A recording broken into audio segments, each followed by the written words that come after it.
A private religious school in Wisconsin has become the site of yet another horrific school shooting.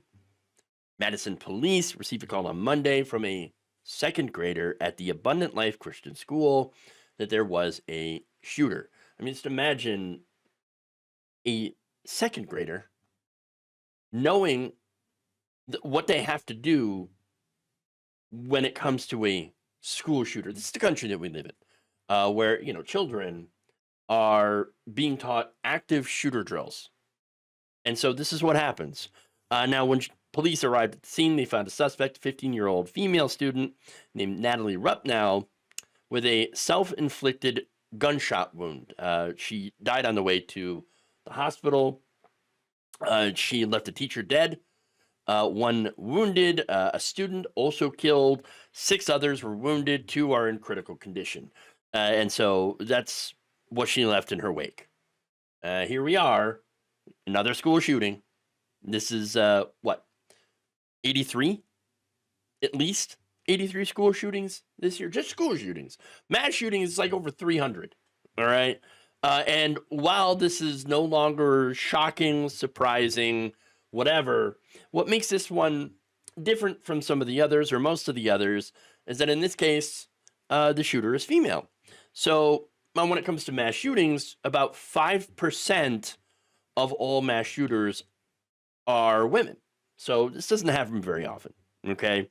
But what has unfortunately become normal now in 2024, 2020, in the 2020s, I should say, is that now you have people online spreading conspiracy theories that the shooter is transgender. Oh, because of course, right? Even though this is a Christian school, of which likely does not allow trans students, at least not openly trans. Nonetheless, the idiots persist. Okay, and it's gotten so bad that even the police are like, "Please stop! Just no, stop! We don't know that." All right. In fact, this is Police Chief Sean Barnes telling reporters during a Monday evening press conference, quote, "I don't know whether the shooter was transgender or not. I don't think that whatever happened today has anything to do with how she or he or they may have wanted to identify." And so the reason, of course, that he's saying he, she, or they is because, well, apparently that's the thing that you do, right? When you're not for sure. All right. Barnes continued by saying, "I wish people would leave their own personal biases out of this." Do you hear me, right-wingers? Leave your personal biases out of this. All right? You don't know this. You don't know what happened. You don't know the motive. Nobody does. Continues. Whether or not she was, he was, they were transgender or somebody is something that may come out later, but for what we're doing right now, 8 hours after a mass shooting, it is of no consequence. No consequence whatsoever. Okay. Now, it might come out later that this woman may have been radicalized to hate trans people, given that, she goes to a Christian school. At least that's according to Alejandra Carabello, who says the shooter may have been inspired by an account known as Radfem Hitler, who was described as an anonymous TERF account. What's TERF? I'll get to that. There's a lot of stuff flying around.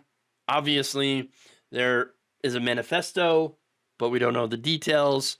There's nothing that's verified right now. In fact, Sean Barnes, once again, says, "A document about the shooting is circulating at this time on social media, but we have not verified its authenticity." So now, what's TERF? A lot of people ask that. It stands for Trans Exclusionary Radical Feminist, which I would argue is actually kind of a misnomer, because if you're trans exclusive, then you're not really feminist. Kind of hard to be a feminist if you hate trans people. I'm just saying, because there's a lot of gender reductionism, a lot of enforcement of traditional gender roles, and trans misogyny that comes out of the gender critical movement, that comes out of this, the so-called TERFs. To me, a lot of that is just misogyny. Okay. I mean, the argument here from them is that apparently women are so weak and pathetic that they need to be protected from trans women who are also somehow weak and pathetic because they failed as men. All right.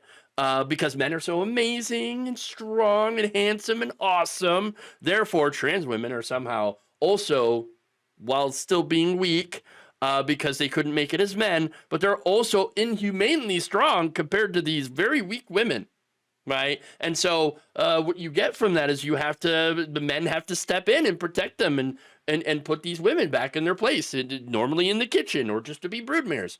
That's the TERF ideology, okay? That's how I see it.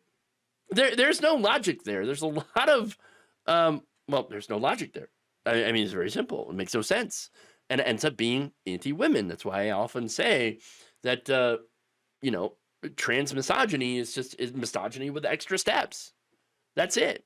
And in order to be an actual feminist, you need to be inclusionary, okay? And not just inclusionary of trans women, but also Black women, Native women, Indigenous women, all women, okay? That's it.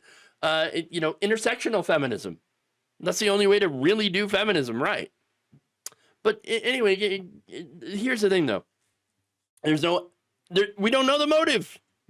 No motive right now. None. So to go and speculate, like some people have been doing, is just very irresponsible right now. Saying, oh, you see, she was transgender, or she was a leftist Marxist.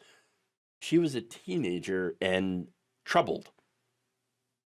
And I say troubled because you don't grab a gun and shoot up a school unless you have some sort of troubles going on in your life. That's all I'm saying.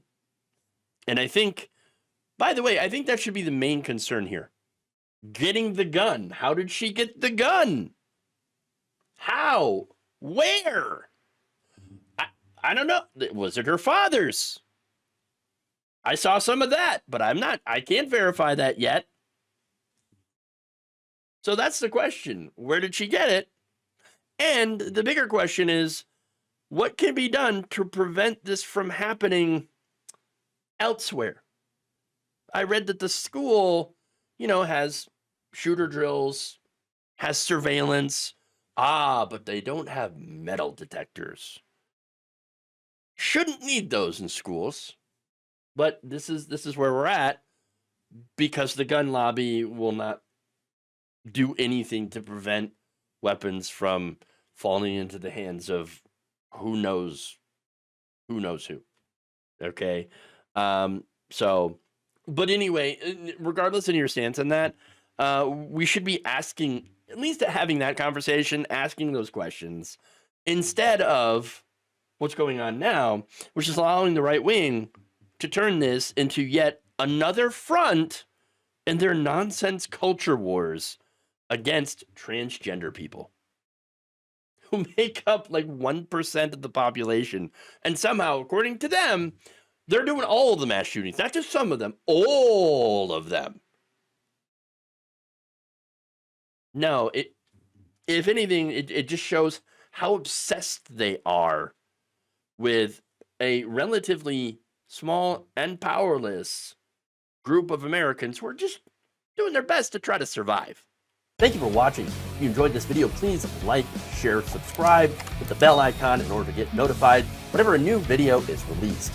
And if you want to support independent, progressive media through this difficult time where it seems like everybody is shutting down, you become a member on our YouTube page, you become a subscriber on Facebook, or you can go to my Patreon. It's patreon.com/Jeff Waldorf. Thank you.